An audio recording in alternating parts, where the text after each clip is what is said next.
Halo semua, kali ini kita akan membahas tentang creative writing atau menulis kreatif. Buat kamu yang suka cerita-cerita, puisi atau sekedar pengen coba nulis sesuatu dengan bebas, mungkin video ini cocok banget deh buat kalian, soalnya ini bakal seru. Oke, jadi apa sih sebenarnya creative writing itu? Kalau dijelasin gampangnya ya, creative writing itu seni menulis yang nggak cuma tentang fakta atau data kaku, tapi lebih ke imajinasi dan ekspresi pribadi kita.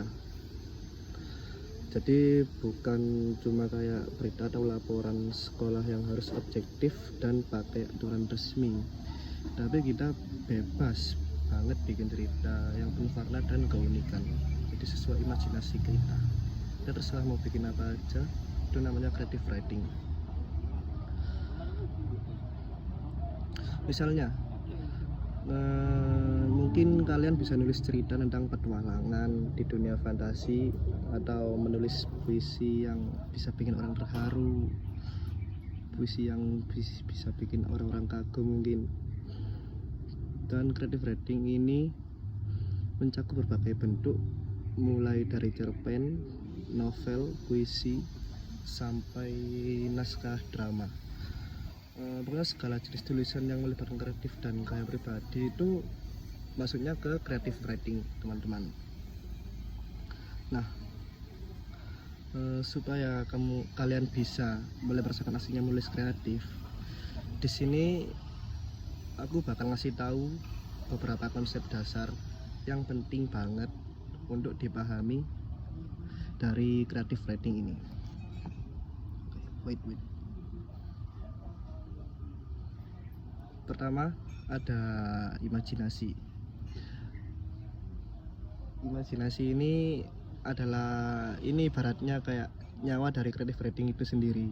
Dengan imajinasi, kamu bisa ciptakan dunia baru, tokoh-tokoh unik, dan berbagai kejadian yang seru. Misalnya kayak bayangin kalau kalian nulis itu tentang manusia yang bisa terbang.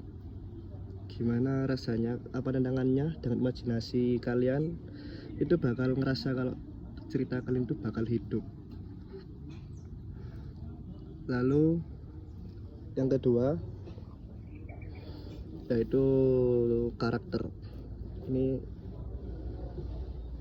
konsep dasar, yaitu yang kedua itu karakter. Karakter atau tokoh dalam tulisan kita yang buat cerita jadi menarik. Karakter itu nggak cuma nama doang, tapi harus punya latar belakang, tujuan, dan masalah yang mereka hadapi. Misalnya kalian nulis cerita tentang seorang anak yang ingin jadi penulis terkenal, tapi harus berjuang melawan rasa takutnya, atau mungkin dia itu takut kalau nulis itu salah, atau dia nggak pede dengan tulisannya. Tapi itu harus kalian lawan. Yang ketiga ada plot atau alur cerita.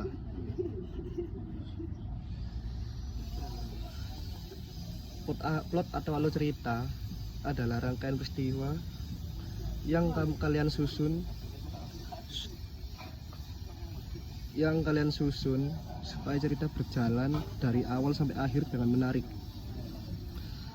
Alur yang bagus itu bikin membaca penasaran dan terus ingin tahu kelanjutan ceritanya.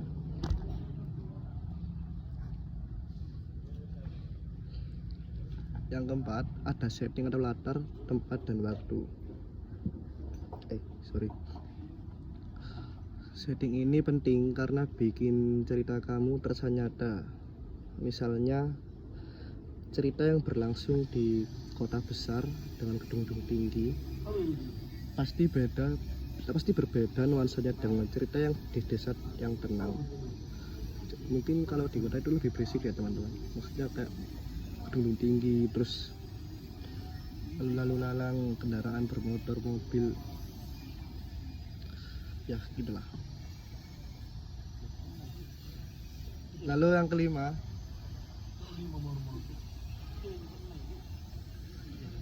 ada sudut pandang. Sudut pandang ini menentukan siapa yang menceritakan cerita itu. Bisa dari sudut pandang orang pertama, seperti aku membuat cerita terasa personal, atau dari sudut pandang orang ketiga yang memberi jarak tapi lebih fleksibel melihat banyak hal. Lalu selanjutnya ada gaya bahasa. Gaya bahasa ini adalah teknik dan pilihan kata kamu dalam menyampaikan cerita. Bisa santai, lucu, serius, atau puitis. Itu tergantung kalian suka dan cocok dengan suasana cerita. Terus terakhir yaitu dialog. Percakapan antar dialog itu percakapan antar tokoh yang bikin cerita jadi hidup dan bisa lebih mengenal karakter dan merasakan dinamika. Nah, sekarang aku mau cerita sedikit tentang rencana aku menggunakan creative writing ini buat bikin sebuah karya.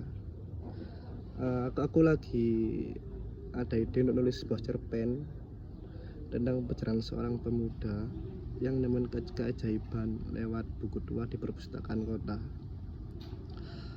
Aku bakal mulai dari bikin karakter utama yang punya mimpi besar tapi sering ragu dengan dirinya sendiri. Aku pakai imajinasi, aku akan bikin settingnya di kota kecil yang penuh misteri dan petualangan. Aku juga sudah mikir untuk pakai sudut pandang orang pertama supaya pembaca bisa merasakan langsung perasaan si tokoh. Dan aku yakin dengan cara membangun karakter plot yang menarik dan gaya bahasa yang santai tapi berkesan, cerpen ini bisa jadi karya yang asik dibaca dan memberikan inspirasi. Jadi itulah beberapa konsep dasar yang bisa kalian pegang untuk mulai menulis kreatif. Ingat yang paling penting adalah coba terus menulis dan tanpa takut tulisan itu salah atau jelek. Menulis kreatif itu perjalanan yang harus dinikmati, bukan lomba yang harus menang terus menerus.